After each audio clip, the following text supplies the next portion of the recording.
नमस्कार साथियों, मैं सर्वोत्तम कैरियर पाथ के इस ऑनलाइन पोर्टल पर आप सभी का हार्दिक अभिनंदन करता हूं। जैसा कि आप सभी जानते हैं कि हम हिंदी विषय के अंतर्गत रस शीर्षक पर चर्चा कर रहे थे और आज उसका तीसरा वीडियो मैं आपके सम्मुख प्रस्तुत कर रहा हूं। तो आइए देखते हैं रस के अंतर्गत आने वाले एक अन्य रस करुण रस के बारे में। करुण रस जिसका स्थायी भाव शोक है। करुण रस जिसका स्थायी भाव क्या है? शोक है। ध्यान रखिएगा, बहुत इंपॉर्टेंट है। जब काव्य में कोई ऐसा विषय वर्णन प्रस्तुत हो जिसमें हमारे किसी स्वजन की मृत्यु हो गई हो। स्वजन कौन? हमारे पिता, हमारा भाई, हमारी बहन, हमारी पत्नी, हमारी मां, हमारी कोई भी जिससे हमें अनन्य प्रीति है, बहुत अधिक लगाव है, उसकी या तो मृत्यु हो जाए या फिर वो हमेशा के लिए हमें छोड़कर चला जाए, उसके लौटने की सारी संभावनाएं समाप्त हो जाए। और ऐसा विषय वर्णन जब काव्य में आएगा तो काव्य में उत्पन्न रस करुण रस होगा।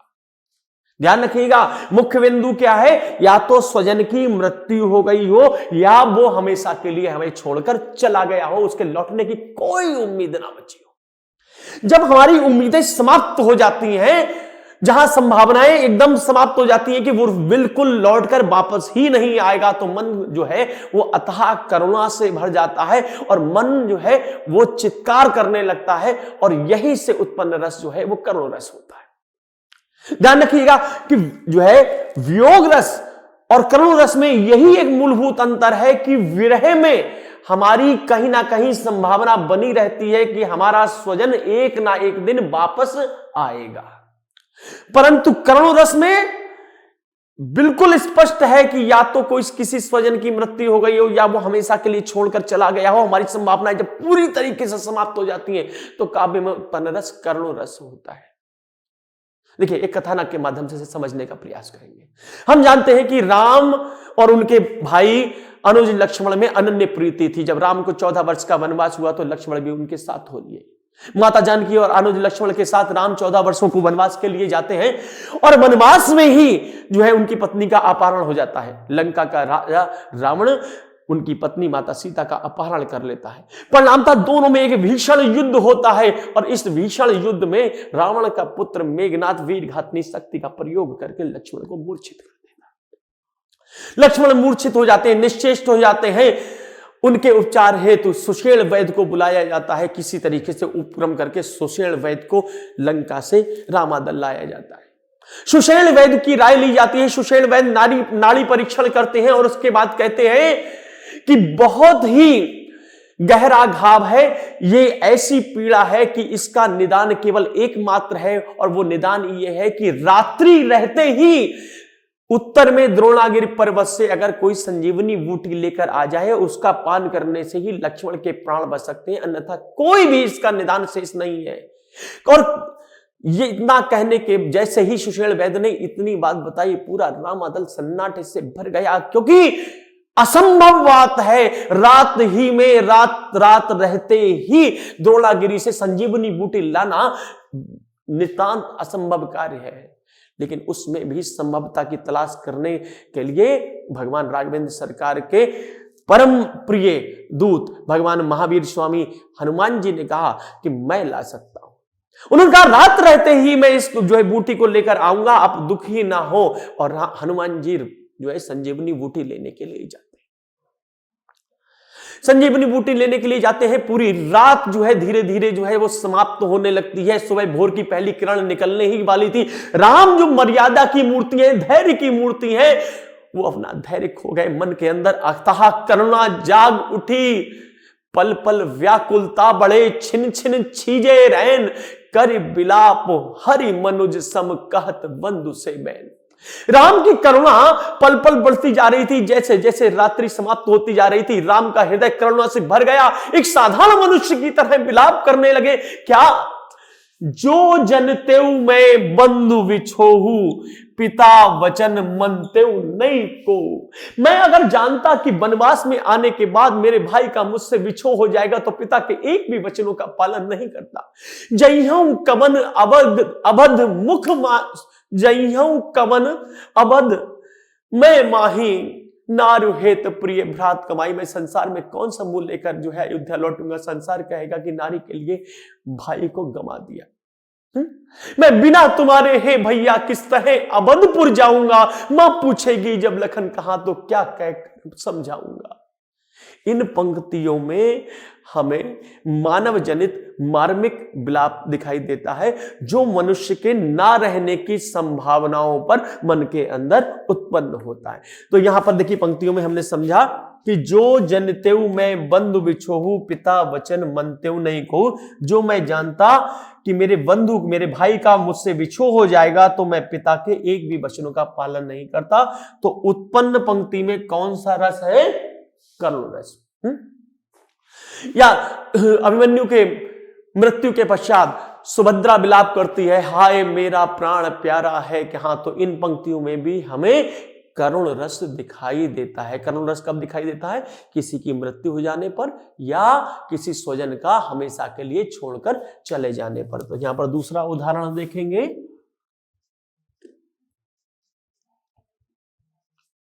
हाय मेरा प्राण प्यारा है कहां।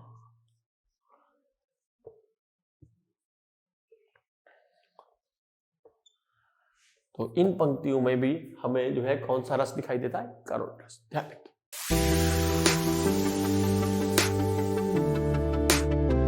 देखिए अगली परिचर्चा हमारी रौद्र रस के बारे में, और रौद्र रस जिसका स्थायी भाव क्या है? क्रोध है। ध्यान रखिएगा, रौद्र रस जिसका स्थायी भाव क्रोध है।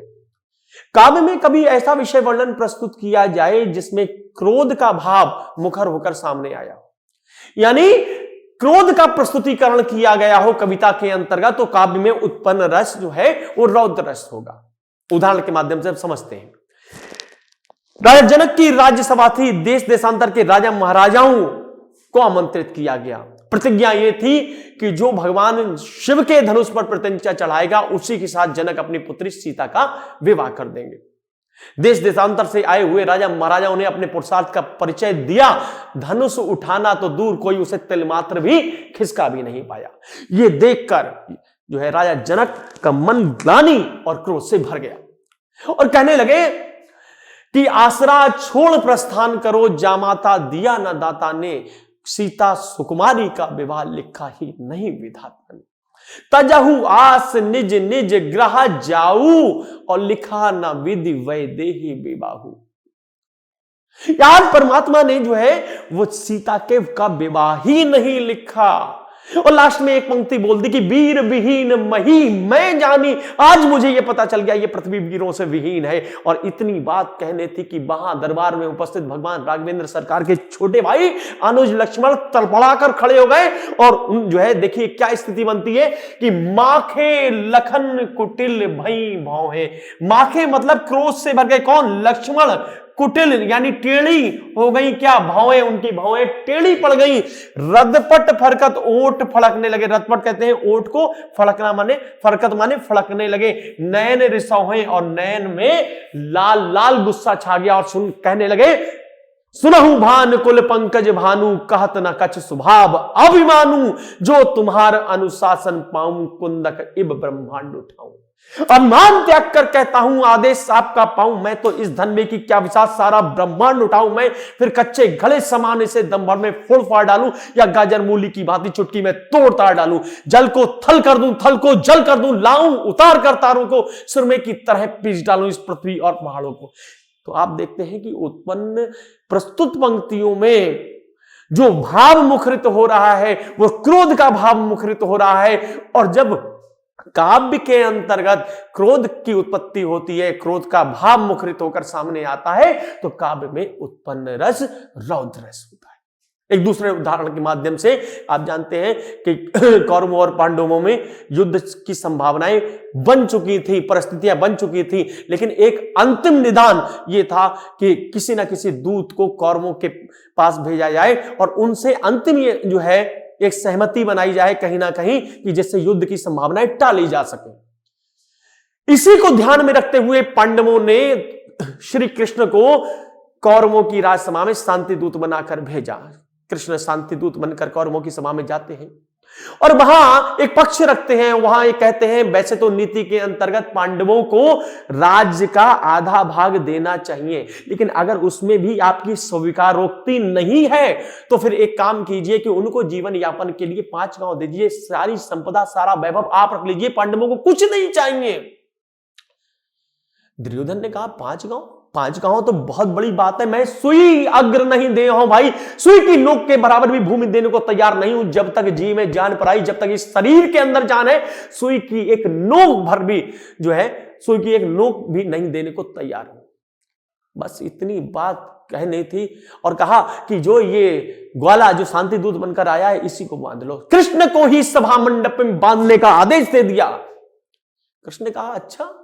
तुरंत भगवान श्री कृष्ण एकदम क्रोधित हो उठे, उन्होंने अपना सभा मंडप के अंदर ही विराट रूप दिखलाया और विराट रूप दिखलाने के बाद जो है वहां पर उपस्थित जितने भी सभासद थे सभी के सभी भयभीत तो हो गए।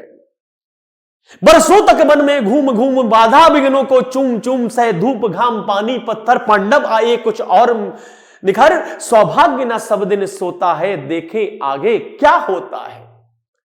मैत्री की राह सुझाने को, सबको सुमार्ग पर लाने को, भीषण विध्वंस बचाने को, दुर्योधन को समझाने को भगवान हस्तिनापुर आए, पांडव का संदेशा लाए। घर न्याय अगर हो आधा दो, यदि उसमें भी हो बाधा तो दे दो केवल 5 गांव, रखो अपनी भूमि तमाम, वो खुशी खुशी से खाएंगे, परिजन पर अस न उठाएंगे। पर दुर्योधन ये भी दे ना सका, आशिष समाज का ले ना सका, उल्टा हरि को बांधने चला, जो था असाध्य साधने चला। जब नाश मनुष्य पर छाता है, पहले विवेक मर जाता है। हरि ने भीषण हुंकार किया, अपना स्वरूप विस्तार किया, डगमग डगमग दिग्गज डोले, भगवान कुपित होकर बोले, जंजीर बढ़ाकर साध मुझे, हाँ हाँ दुर्योधन बांध मुझे। तो आप देखते हैं कि प्रस्तुत पंक्तियों में कौन सा भाव हमारे सामने मुखरित होता है? यह भाव मुखरित होता है क्रोध का, और जब क्रोध का भाव मुखरित होगा तो काव्य में उत्पन्न रस कौन सा होगा? रौद्र रस होगा। डगमग डगमग दिग्गज डोले, भगवान कुपित होकर बोले, कुपित यानी क्रोध से भरकर बोले, तो उत्पन्न रस कौन सा हो गया? रौद्र रस। तो देखिए, जब मैंने आपको बताया, आज हमने चर्चा की 2 रसों के बारे में। सबसे पहले करुण रस की। करुण रस का स्थायी भाव क्या है? शोक है। ध्यान रखिएगा, बार बार एक ही बात जो है कि करुण रस का स्थायी भाव शोक है। और काव्य में जब ऐसे विषय का प्रस्तुतिकरण हो जिसमें किसी स्वजन की मृत्यु हो जाए या हमेशा के लिए छोड़कर चला जाए, जहां उसके जीवन की समस्त संभावनाएं समाप्त हो जाएं, तो ऐसा प्रस्तुतिकरण जब काव्य में होगा तो काव्य में उत्पन्न रस करुण रस होगा। और जब काव्य में, और दूसरा रस हमारा था रौद्रस। रौद्रस कब होगा? रौद्रस का स्थायी भाव क्रोध है, जब काव्य में क्रोध का प्रस्तुतिकरण हुआ होगा या किया गया होगा। और क्रोध और वीरता में क्या अंतर है? वीरता और क्रोध में एक ही अंतर है, वीरता के अंतर्गत हम वह बात कहते हैं जो हमारे सामर्थ्य के अंतर्गत हो, और क्रोध में हम वह बात भी कह जाते हैं जो हमारी सामर्थ्य से बाहर हो। पृथ्वी को उखाड़ दूंगा, तारों में आग, दुनिया में आग लगा दूंगा, तमाम आदि आदि बातें। तो ऐसी ही बातें जब काव्य के माध्यम से प्रस्तुत होती हैं तो काव्य में उत्पन्न रस रौद्र रस होता है। ठीक है, ध्यान रखिए। अगला रस हास्य रस है। हास्य रस जिसका स्थायी भाव हास है। हास यानी परिहास। जब काव्य में किसी ऐसे विषय को प्रस्तुत किया जाए जिसको पढ़ने के बाद मन के अंदर हास्य का भाव परिलक्षित हो, यानी मन को हंसी आ जाए, तो काव्य में उत्पन्न रस हास्य रस होगा। देखिए, एक उदाहरण के माध्यम से इसको हम समझेंगे। बिहार की राजधानी पटना, वहां के होटल में कोई कल रात एक दुर्घटना, एक बुढ़ा एक बुढ़िया, मुंह पे लिपस्टिक, चेहरे पे खड़िया, हाथों में हाथ, पतिदेव साथ, थोड़ी इठलाती हुई, चूड़ियां खनकाती हुई होटल में आई, बड़ा मुस्कुराई। बड़ा ही सुंदर था ये पेयर। दोनों लोग बैठकर लेकर चेयर, बैरे को बुलाया, खाना मंगवाया, दोनों ने खाना खाया। बुढ़िया हाथ मलती रही, पंखा झलती रही। ये देखकर बैरे का दिमाग चकराया, बोला, ए लैला मजनू के माई बाप, यदि आप दोनों में इतनी मोहब्बत है तो क्यों नहीं खाना खाते एक साथ? बुड्ढा बोला, ए बैरे, तेरा ख्याल तो नेक है, पर क्या करें, हम पे दांतों का सेंट एक है। तो यानी कविता को पढ़ने के बाद अगर मन के अंदर हास्य की उत्पत्ति होती है तो काव्य में उत्पन्न रस हास्य रस होता है। एक और उदाहरण समझेंगे, एक और उदाहरण के माध्यम से, कि सिर मोट घोट पर चुटिया थी, लहराती, ढोलक सी लंबी थोंद घुटनों को छूती जाती।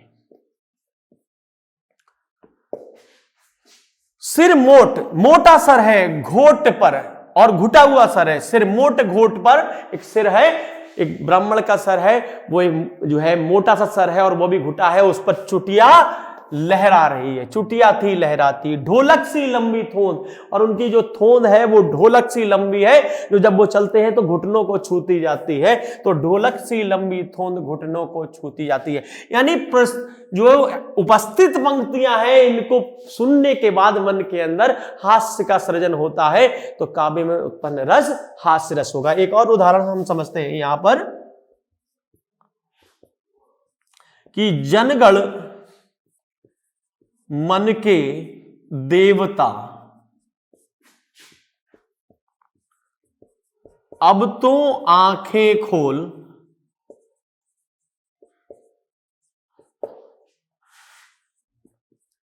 महंगाई ने कर दिया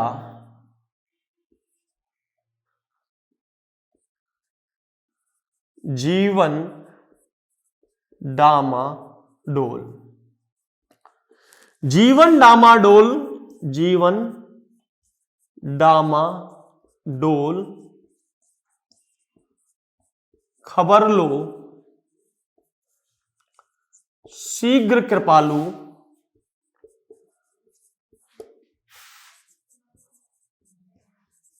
कलाकंद के भाव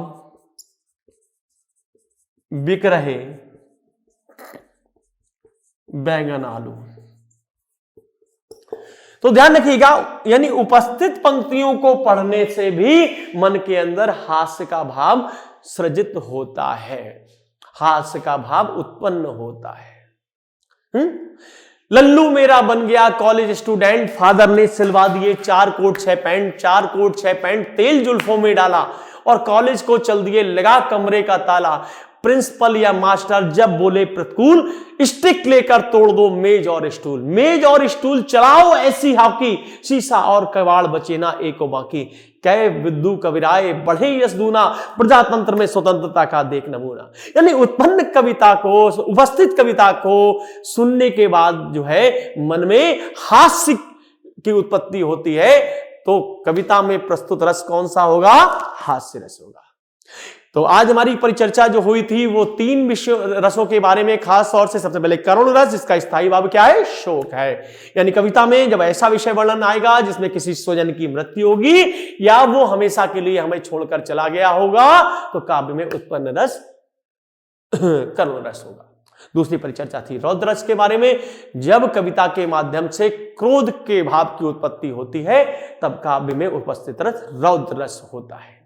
और तीसरी परिचर्चा हमारी हास्य रस के बारे में, हास्य रस जिसका स्थायी भाव हास है, यानी कविता में जब कोई ऐसी बात प्रस्तुत की जाए जिसे पढ़ने या सुनने के बाद मन में हंसी आ जाए, तो काव्य में उपस्थित रस हास्य रस होगा। धन्यवाद साथियों, वीडियो में लगातार बने रहिए। अगली प्रस्तुति के साथ हम रस के अगले भाग को लेकर आएंगे, तब तक के लिए धन्यवाद।